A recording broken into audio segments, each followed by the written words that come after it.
everyone and welcome to my channel. So today I'll be talking about the movie Blonde, starring under the Armas and directed by Andrew Dominic. It's streaming now on Netflix. And this movie, it's probably one of the most divisive movies that I've heard in a while. And even though it's almost 3 hours long, it's about 2 hours and 46 minutes. So it's almost 3 hours. I enjoyed it. I didn't love it, but I liked it. So it's really interesting to see how mixed the reviews are, because I thought this movie was beautifully shot.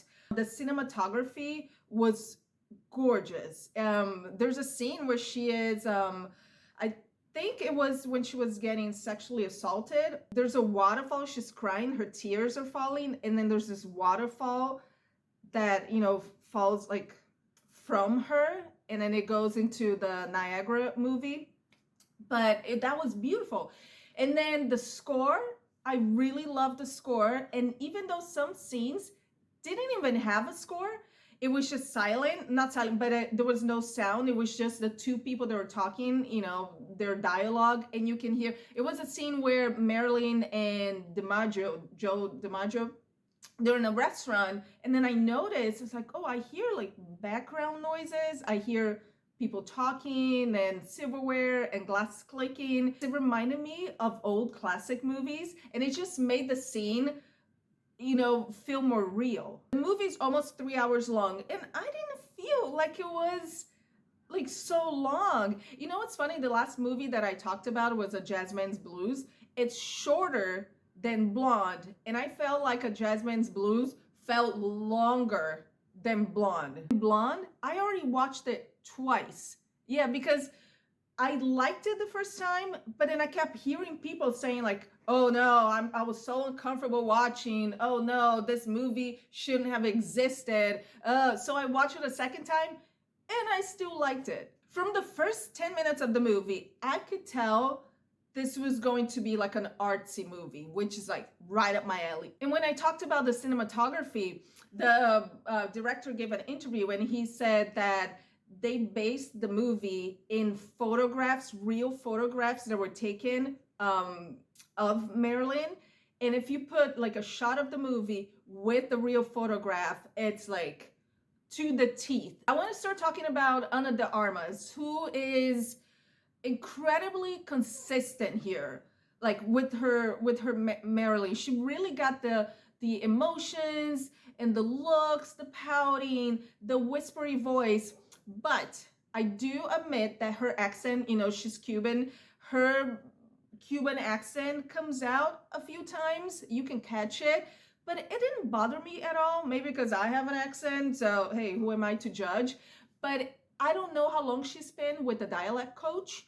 So maybe if she spent, I don't know, a few months more, she would have like 100% nailed Marilyn's voice. Her hair, makeup too, oh, the details. Shout out to the hair makeup team, because she's wearing a wig. It's not her real hair, and you could if you look at the hairline, it's just like perfect. And also the costumes, all her outfits are like to the teeth of the ones that Marilyn wore. And still speaking of Ana de Armas, I wonder, like I said, I'll give her her flowers right now, but she spent so much of the movie topless. You see her boobs from every angle, and it seems to me like every movie she does, besides The Gray Man, she always goes nude. If it's not topless, it's full on nude. That movie Sergio, she went all out. What was the other one with Ben Affleck? Deep Waters. I wonder if they hired her because they knew, they're like, oh, this girl, yeah, we can get her to go naked. You would not go to a Jennifer Lawrence or a Jennifer Lopez or a Natalie Portman and have her go completely topless for at least like half of the movie. And that's something that kind of bothered me, because Marilyn Monroe was always so objectified that the more I saw Ana de Armas topless in most scenes, I'm like, aren't we doing the same to her? Aren't we objectifying Ana? Because It's a male director, it's a male producer, it's a male cinematographer. And poor girl, she's like half naked most of the time. And so I thought it was kind of necessary. There's even a scene that DiMaggio walks in, hits her, and she's like reading a book, and she's wearing underwear, but she's topless. I was like, was it necessary to have her topless? Maybe it is a Marilyn Monroe thing that she walked around half naked. And then we have her mom, and we get to see, I think in the first 15 minutes of the movie, the relationship between Norma Jane as a kid and her mom and how abusive it was. And I was talking to a friend of mine who saw the movie, and they said that they could have done without the scenes of her as a kid with the mom, and I disagreed. I was like, no, I think we needed to see that abuse, because Marilyn, she wanted to be a mom so bad, and her mom had really bad mental issues, and she was actually she was sent to a mental health institution. When she becomes Marilyn, she goes to visit her mom at the institution a few times, and then there's a scene where she's talking to a doctor, and she asks the doctor saying, we don't know much about her illness. And Marilyn asked, is it inherited? And then he looks at her, what? And she's like, are you born with it in your blood? Asking if she's got it too. And the doctor doesn't say anything, but he kind of looks at her and, confirms it.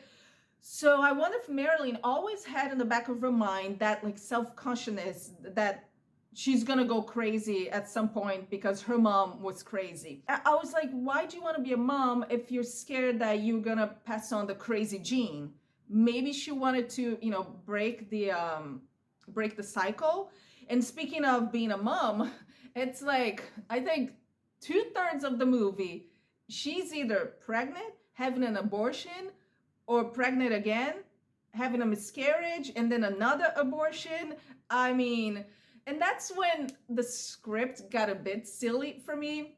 When, the scenes that she's talking to her stomach, which is fine because, a lot of pregnant women, they talk to their tummies. But then the scene, there's a lot of fetus shots, even though, once again, it's very like artsy. At one point, the fetus, it's talking in baby voice to Marilyn. I was like, okay, where are we going with this? And then her father, we don't really see much of him or at all besides a photo. And if you Google Marilyn Monroe, you don't even know who her parents are. There's no names of a mother and a father. You see grandparents, you see some uncle. So we don't know much about that part of her life. But in this movie, I mean, she's got some daddy issues. And no offense to anyone out there who does this, but I hate it when grown women call their partner, husband, boyfriend, whoever, daddy. Oh, it's not even sex. It's like, daddy. And this whole movie, Marilyn Monroe's calling, her first husband, second husband, like, daddy, oh, daddy, I'm coming, daddy. Oh, daddy, I'm so sorry. And you know what's funny? If I see a porn video, and if it's a Latina calling the guy Poppy, oh, hi, Poppy, see, Poppy, that doesn't bother me as much as daddy. I don't know why, but I don't mind Poppy. Oh, and speaking of Ana de Armas still, she gave an interview saying that this will be a beautiful addition to Marilyn's legacy. I wholeheartedly disagree. And she said that, she was saying blah, blah, blah, blah. We show how strong of a woman she was. In this movie, where did you get that? Because no, you show her very weak, always crying, always sad, on the verge of having a mental breakdown. So the one thing that I agree with, people that didn't really like this movie is that the more I watched it, even though, like I said, it's a beautiful movie to look at, the more I didn't think it was fair to Marilyn Monroe. It's when we say about someone that passes away, rest in peace, how can we let Marilyn Monroe rest in peace if we keep making all these movies and documentaries about her life? And the thing is, she didn't give a lot of personal interviews like Diana. Princess Diana gave that one with Bashir where she says, oh, my marriage is too crowded. There's 3 people in my marriage. And then Diana did that book. She co-wrote the book with Andrew Norton. And then we have her tapes. She has her kids are still alive. Marilyn Monroe didn't have any kids. She never wrote a goodbye letter. She never wrote a book. It doesn't seem fair that someone else is making stuff up about her life, especially since she's not even here to say something about it. It's kind of icky. I think about Elvis, Baz Luhrmann's Elvis, that it had the whole family support. Priscilla, his wife, gave 4 thumbs up. Lisa Marie, the kids, the grandkids, everyone supported that movie. Another controversial thing about this movie is that it got an NC-17 rating. How outrageous. If you watch the movie, you see why. Look, NC-17 is anyone 17 and under cannot watch this movie. An R rating is 17 and under. You can, but with a guardian or a parent, with an adult. Anna and the director, when that rating, became public, they both said that, it's different in Europe. People are not ashamed of the bodies. The director, he's from Australia. Yeah, he's Australian. And Anna is Cuban. So, I think he said that Americans are too prude. That's why I got that rating. And I completely agree. Like, Americans are very, very prude. This movie didn't even have a full frontal, like either man or woman. Maybe her mom had like a quick, full frontal, but most of the time it's just titties. It's just boobs out. And then there's one sexual assault scene. And then, there's child abuse. And then there's the threesome with Marilyn and 2 guys. And someone was saying that this movie is softcore porn. Are you for real? Come on. This is not hardcore porn. This is not softcore porn. This is not even porn at all. Have you been to Pornhub or RedTube? That's porn. There is one scene that, do you want it? Where she goes to see the president, JFK, and she gives him a blowjob. It still is not NC-17. You don't see the penis. You see the camera, it's basically it basically stops right here where her mouth is going up and down, and you see her eyes. If you saw the movie, let me know in the comments below. Do you think because Marilyn Monroe, when she's on the way to meet him, she's all dolled up in this beautiful white dress, and she passes this room with the security service, and then there's a woman sitting on the couch. If you notice, she's got her hand like this, and she's crying, and there's a glass of either martini or champagne. Was that supposed to be Jackie? Or just like a random mistress? Marilyn goes in the room, and the president is on the phone actually talking about sexual allegations against him. He comes, passes out, and Marilyn, she's whispering to him saying, I'll be a good girl. I'm not like the other girls. I'll be good to you. And the phone is still off the hook with someone talking. And then JFK smacks her across the face. I thought that was odd to put in the movie because JFK never seemed to be a woman beater. He was a womanizer, definitely, but not I don't think he was physically abusive to women. And that's the point someone can make, that this is not a biopic. This is a fictional movie about this person. This is it's based on a fantasy novel. Going back to the NC-17 rating, because it boggles my mind. Why? What was it? What was it in the movie that they're like, no, NC-17? Her abortion scenes. We see, how do I explain this? it's a vagina point of view type of thing. The doctor goes with that tool. If you're a woman, you know, for your pap smear, for, you know, an abortion, it just like, it's a tool that opens up our insides, you know, our private parts, so the doctor can go in there, do whatever. In the movie, we see, we're like, it's like we're inside of her, and we're looking out of this like tissue walls, and we look into the doctor. Maybe that's what upset people, but it's also like, guys, this is not a real vagina. The director did not put a camera inside a woman so we can like look from the outside. You know, like, it could be mortadella for all that matters, like that little pinkish tissue out, you know, that we see in the movie. I don't know, it could be spam. She's already like drugged up, Marilyn, and she storms off the set, and then her makeup artist Whitey, who's always, you know, has been with her for a long time, tells, I think it was the director, saying, because the director's like, Norma Jean, and Whitey says, give me a minute, give me a minute, I'll go get Marilyn. So he says, I'm going to get Marilyn. And that's the scene, and it will show in the trailer of the movie. Remember when under the Armas, she's got her hands like this, and she says, please come to me. Please don't abandon me. Come to me. She's actually, you know, trying to evoke Marilyn.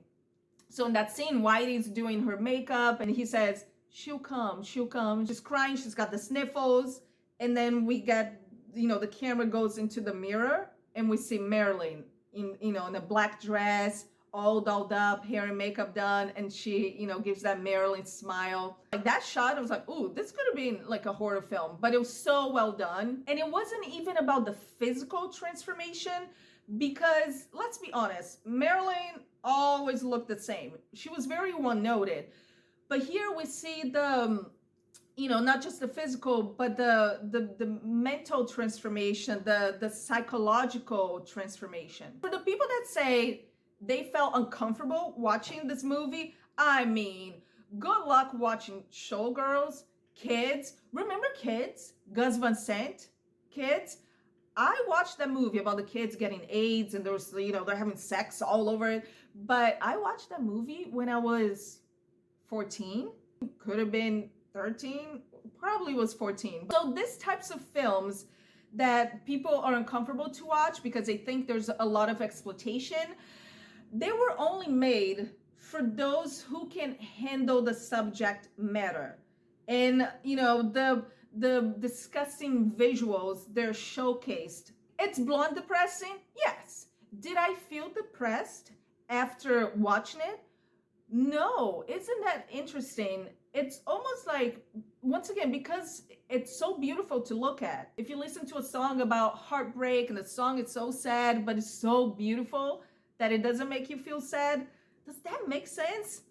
And even the scene, the last scene where she's, you know, she popped the pills, she was drinking, and then she dies, and we see her in her bed. There's this like, almost like a hologram illusion, almost like her soul, it's leaving her body. The ghost of her looks at us into the camera. She looks up, holds her pillow, and gives a smile. When we see her dead, it's, do we want to remember Marilyn Monroe like that? And then when he does, you know, that shot where she hugs the pillow, looks at her and smiles, beautiful. Remember that movie with Angelina Jolie, Gia, about the model that she died of AIDS too? And at the last scene, she's at her deathbed in this white hospital.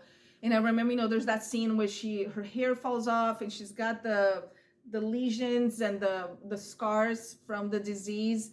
But on the last scene, it's Angelina narrating one of Gia's poems, you know, straight through hell, going and back, something like that. But Angie gets up, and she's like, makeup on, beautiful hair, and all she has is this white sheet wrapped around her, and she's like looking at the camera while the voiceover is going. The last scene of Blonde reminded me of Gia. The good news is that you can watch this movie at home on Netflix. And if it gets too depressing for you, you can pause it, take a break, go take a walk, instead of watching the theaters and you stuck there. These were my thoughts on Blonde. Is it the best movie of the year? No, but I had a good time watching it. Have you read the book? Let me know in the comments down below. If you read the book, did you like it? Also, do you think Ana de Armas will get an Oscar nomination? I think she will get a nomination, but I don't think she'll win. You know, it all depends on the competition. It could also happen to her what happened to Kristen Stewart and Spencer. Then Kristen Stewart got snubbed by the Golden Globes, but then she got nominated at the Oscars. I don't know, maybe Ana will win a Golden Globe and then just get a nomination for the Oscars. If you like this video, please make sure you hit the thumbs up, subscribe to the channel, and also hit the little bell, the notification button, so you don't miss any future videos, and I'll see you next time.